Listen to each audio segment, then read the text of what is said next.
All right, let's go. We're actually on time. And I've got the wrong date on it. Shit. I can see we're up in Facey. Did you put the 3rd of February? Yes. It's Well, I all didn't put good. it. It was Don't left worry. off. People know. What's up, everybody? It is not the 3rd of February. It's the 4th of February here in Australia. It is Friday morning, and we are live for your daily Q&A. Just going to refresh YouTube, see if we're up there. We're dual streaming, and we are good. Okay, today we are talking about how to fix tennis elbow. We're bringing this one in for a landing. This came off the back of a great question from one of our tribe members in the UMS Movement Mastermind Facebook group. We took a deep dive into the operations and the surgical interventions that people are having with our resident physiotherapist on Wednesday. For some reason on YouTube, that video got split into two. Yesterday, Richie and I spoke about training applications. Today, we're going to talk about the 3 key interventions or steps that you need to take to fix it once and for all. And I'll quickly preface what they are. First and foremost, we need to evaluate. We need to evaluate micro and macro loading factors. And what I mean by that is what you're doing in the gym and what you're doing outside of the gym. Was the abusive load from a single instance? Was it from multiple instances that caused the tendinopathy in the forearm, the golfer's elbow, tennis elbow, whatever it is? The second is how we start to manage load. So we need to regress the load back to a point that's manageable, that's going to stimulate enough to get a good result, get a positive adaptation to exercise again. And that may be changing variables in your workout. It may be changing your training split. It may be dropping weekend activities for a period of time until you get back on your feet. And then finally, we're going to talk about how to optimize technique and training split to take you beyond the sort of rehab period and back to peak performance. So the 3 key variables, and we're going to dive deep into those. First of all, if you're on YouTube, please, please, please smash that like button. I'm going to do it right now because I hadn't already. And let us know who you are and where you're tuning in from in the world. I can see we got Ricky Webster, holla holla on the on the stream. We've also got Will Purcell in the comments of both our one of our coaches and our customer support coaching manager. And Will's going to punch in there momentarily the 3 things you need to do to join our 5-day flexibility challenge that starts on Monday. If you don't know what we're talking about here, you have got to get yourself over. It includes a breakthrough 20-minute flexibility routine that we're going to get you doing daily. It includes 3 workshops, live workshops that you're going to do with Rad Ballmeister, co-founder and manager and of Unity Gym and the Unified Movement System. And it includes a whole bunch of awesome people, like-minded in a private group, all striving for the same purpose to optimize their performance. And there are 3 key things you need to do to get yourself registered and reserve one of the places, the 100 places. It is capped to 100 because that's all our Zoom subscription will allow. And last time we did it in January, we very nearly tapped it out. I think we got to 92. I expect more now because more people are back from vacation. So get yourself over there quickly. I can see we got Vinny Brown already commenting in the Movement Mastermind group. He is registered. He has reserved one of those limited places. So step one, you've got to be a part of the Movement Mastermind Facebook group. It's a free group. You can join, go over there. Will, I think, has put he's put a link in the comments. Make sure you do it on YouTube as well, Will. Then you've got to register your interest with Will at unitygym.com. Send him an email or tag him in a comment over there. And then you've got to make a donation to Beyond Blue mental health charity here in Australia. It can be $1 or $100 or $1,000. It does not matter. We're giving our time away for free because we want to raise money for mental health. It's a very, very important challenging. It's a very important charity, very important cause, challenging times at the moment around the world, and we believe that it's a great way to do our part. So get that done. How are you, Richie? Good, Yanni. Good. Glad to be back here talking about our favorite topic again, tendinopathy or tennis elbow today. Yeah, Jim herpes. Jim herpes.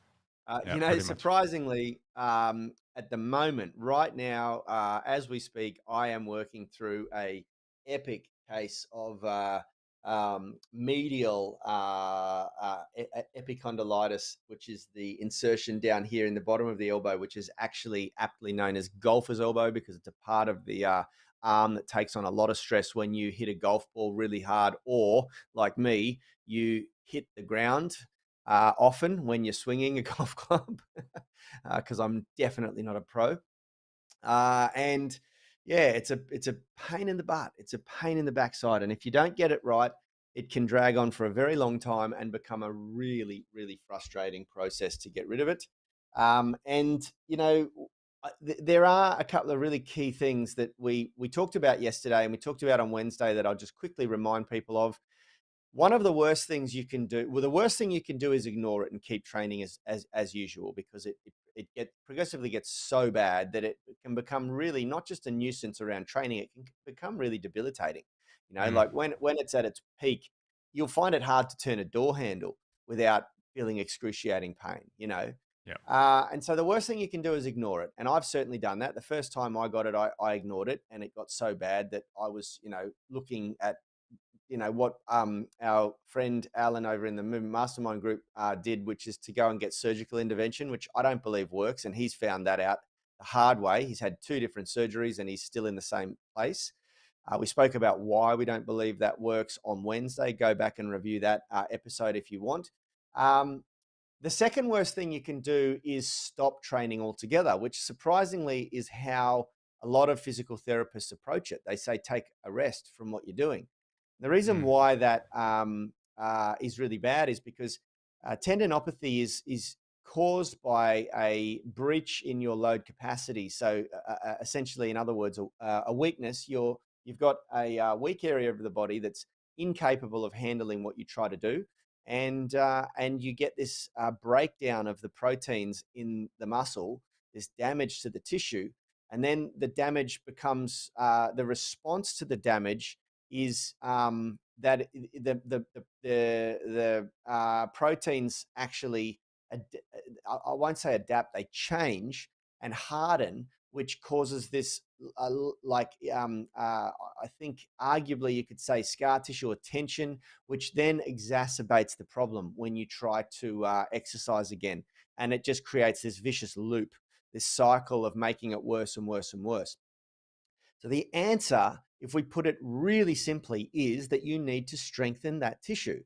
And when you abstain from exercise, not only do you not strengthen that tissue, and the tissue just continues down this path of remodeling it in a bad way, you get a problem in other areas of the body, because when you abstain from exercise, you're not only getting weaker in that part of that's injured, you lose strength very quickly all over your body. And so you end up exposing the rest of your body to the chance of injury now, because you're getting weaker everywhere. Remember, the problem initially started due to weakness. So we definitely don't want to become weaker everywhere. And so the concept or the notion that you should take a break from exercise is really flawed. And that's the first thing we want to say. So step one in our 3 step process today to fix it is that you take time to evaluate what you're doing at the moment and what you've done. If it's been a build up to this point, then what have you been doing for the last however many months that has changed? A lot of the time for many people, it's just that they've started to exercise and they've mm, got really, really excited and motivated, and they've gone into the gym, or they've started a boot camp, or whatever it is. They've started an activity that they weren't doing previously. So their body's unconditioned for that activity, and they've just gone at it at the wrong pace. They've introduced a new stimulus. It could be playing sport like golf or tennis, or it could be working out in the gym. they've introduced a new stimulus that was mismanaged. They mismanaged the load, and they went too fast at it. They went too hard at it. They increased too much volume, too much intensity, too quickly. We call that at Unity Gym piss poor load management. And Richie, you look like you want to say And something. yeah, I was going to also add on to that. Or they've just added too much of that new stimulus to their weekly routine. Like they've added it into the gym, but they've also added some sort of loading outside of the gym on the weekend or something. For me personally, when I first got golfer's elbow, it was because I was training in the gym 5 days a week. And of those 5 days, it was 3 days of upper body gripping, lifting stuff. And even on my lower body days, I'd still need to be using my grip to hold the bars and things like that. And, during And work, load the bars. during work, I was loading the bars for people. I was picking up barbells, putting weights away. So I was always gripping stuff. And on the weekend sometimes as well, I was also working a second job at this point in time. And I was working for BWS, the bottle shop. And I was loading boxes basically from 8 a.m. to 10 a.m., 2 hours of picking up these boxes and putting them into the cold rooms. And yeah, I just fried my forearms. And it was that overload of volume, I guess you could say, that really ultimately did it for me.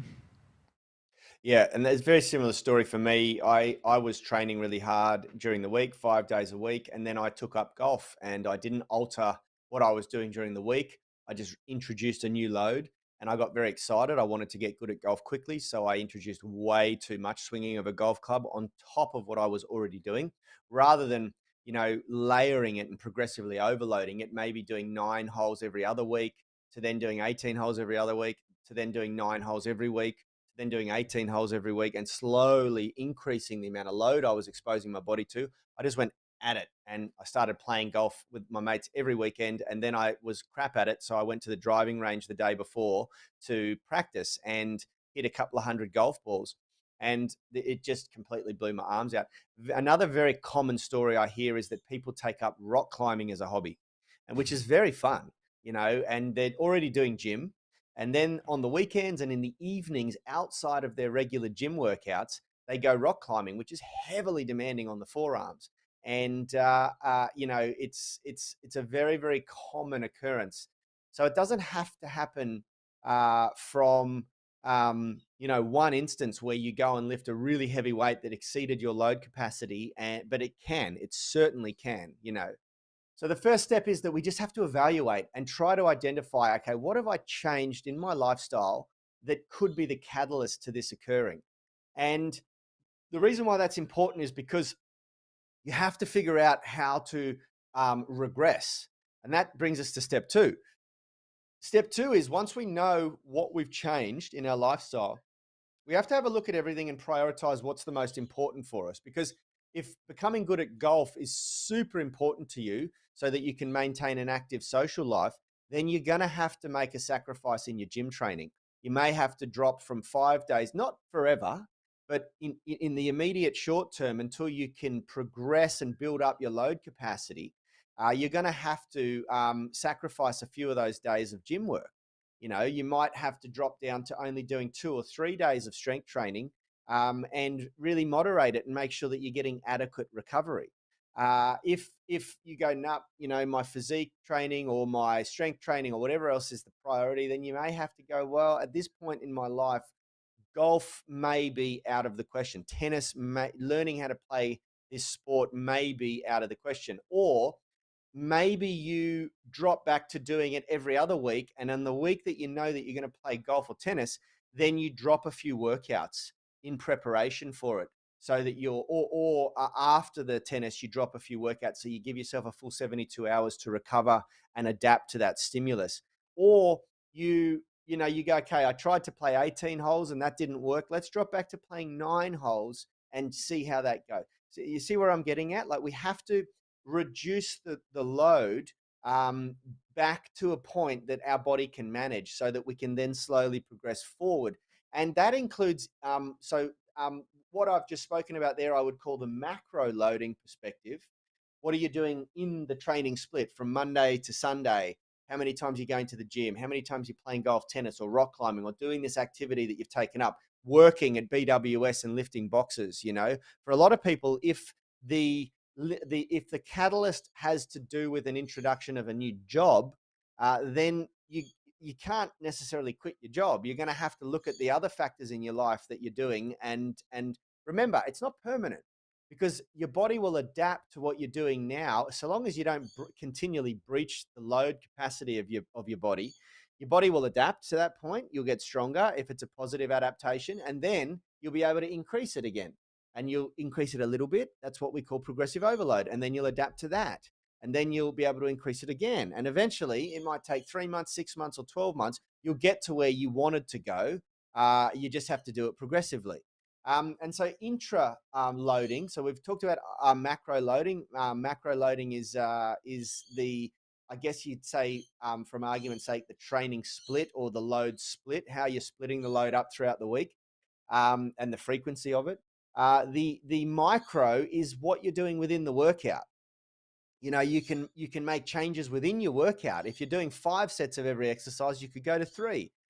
If you're doing certain grips that really aggravated in your bicep curls and your pull-ups and your bent over row and your bench press, you might be able to change to using dumbbells and doing different grips. You can look at all these different little variables. This is where working with a coach may be really useful, because they will have a much broader repertoire of ways to stimulate the body that they can help you work around. Remember, you don't want to stop training. That's the second worst thing you can do. But you need to be able to manipulate the workout, manipulate the loading variables to regress back to a point that your body can handle now. So we're ready to start progressing forward, which is Mm. now the final of the 3 keys. And there are lots of different ways that you can do this, but essentially you want to get up to being able to do complex movement patterns like chin-ups, pull-ups, deadlifts, and things like that as quickly as possible and as safely as possible, without regressing again, without aggravating or causing an issue again. And there are lots of different ways that you can do that. One, you can manipulate the training split, of course. And the second, you can manipulate the intra exercise loading variables. So that's sets, reps, time under tension, intensity. So how, a perceived rate of exertion from 1 to 10 in intensity, and how close you take yourself to failure. All these different variables are really important. The recovery between sets, the recovery between the rest between workouts. They're all variables that can be manipulated to find your sweet spot, and then progressively overload from there. And the goal should always be that you get back up to doing the big bang for your buck lifts, the technical lifts, the complex lifts, like deadlifts and chin-ups, that are arguably going to put the most amount of load on the forearms as quickly as possible, because they're the movements that make the whole body strong. And remember, Yeah. that's our goal. We want to be strong everywhere, so we don't create a weakness somewhere else while we're trying to nurse through this weakness. And Yeah. we're a big fan of introducing things like lifting straps initially and sporadically. Especially if you go and play a really intense game of golf or tennis on the weekend, it may be worthwhile that then, if Monday you've got planned a big deadlift day or a big chin up day. For me, I do chin ups on Monday. Then I might use straps. I might take a bit of load off my forearms because I had a big weekend of an extracurricular activity that has put a lot of load and fatigue into my forearms. So there are all these different ways that you can progress load, but make sure you're managing it based on your weakest link, which at the moment, if you've got golfers or tennis elbow, is the elbow, is the forearm. And at the same time, as we do that, we want to be optimizing the technique in those lifts. We spoke about this yesterday. One of the leading causes of golfers or tennis elbow from gym activity is dysfunctional shoulders. Because if you're doing pull-ups and the shoulders aren't recruiting properly, or if you're doing bent over row and the shoulders aren't recruiting properly, then you're putting excessive load through the elbow. You're not dispersing the load through the entire arm and shoulder. And that in and of itself can be the catalyst that causes the problem. It can be something as small as that. So the final tip, as we learn to progress out of that regressed phase, step two, we want to be optimizing our technique. And that's another reason why I would urge people to sort of work with some form of a coach. Don't just go and, I go to the gym. It's the first time I've trained in a public gym in years, in a decade, because we've just sold Unity Gym. And I don't know about you, Richie, but one of the things that makes me cringe is when you watch the blind leading the blind. You've got a mate who's teaching their mate how to lift wrong. And you've got this poor guy who's got Yeah. no clue, who's being taught how to do something really, really badly, which you just know is going to end in pain and discomfort and injury. And, for us, it's a bit, we're sort of crossing the line when we go into a public gym like that to walk up and coach people, because that's the job of the personal trainers that are there paying rent. And I don't want to step on anyone's toes. So I'm just sort of watching from afar, just going, oh man, I hope someone goes up and corrects these guys' technique. Yeah. Yeah, or it's a little bit cringe when you can see that the person's got a little bit too much weight on the bar for what they can actually control, and you already know where it's going to end up. It's like they're either going to have that bar come back down on top of them, or they're going to figure out in a couple of weeks that they've just been lifting way too much for what they're ready for, and that's what they end up with: tendinopathy. The Yeah, elbows, in the absolutely. shoulder, in the knees, whatever it is. It's like, yeah, it's such a classic thing to see. And having a coach, having a person that's been there down that path before is very valuable at stopping you from going down that path. I think if you can learn from other Absolutely. people's mistakes, then you don't have to actually go through them yourself. Yeah, absolutely. Quick shout out to Jody, Jodes Buds in the comments on the Moving Mastermind group.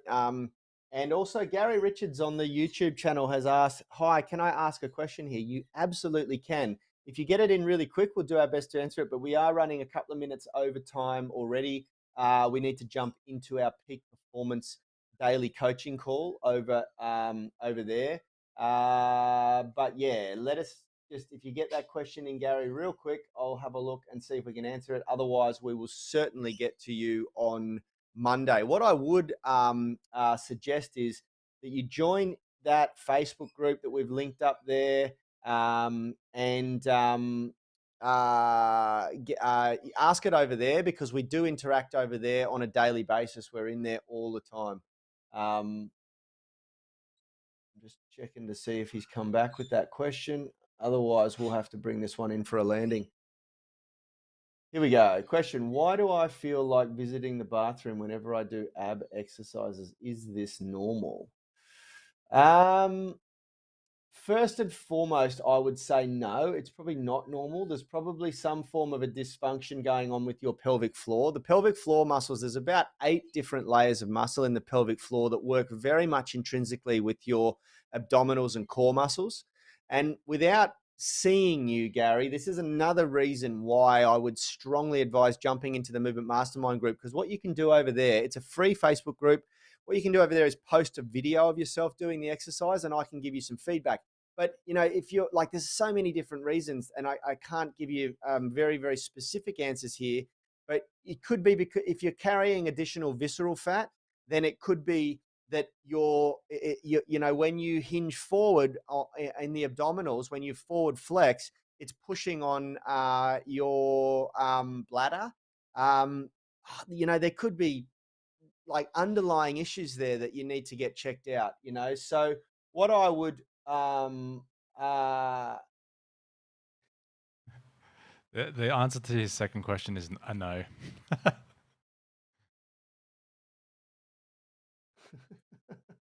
okay, so I don't know even if you're serious now, so I'm just going to leave that one alone. All right, guys, we need to jump in for we need to bring this in for a landing and jump over to our other group, our peak performance group. Thanks very much. See you Monday. Happy Thanks, weekend, guys. everyone here in Australia. Enjoy Friday for everyone else.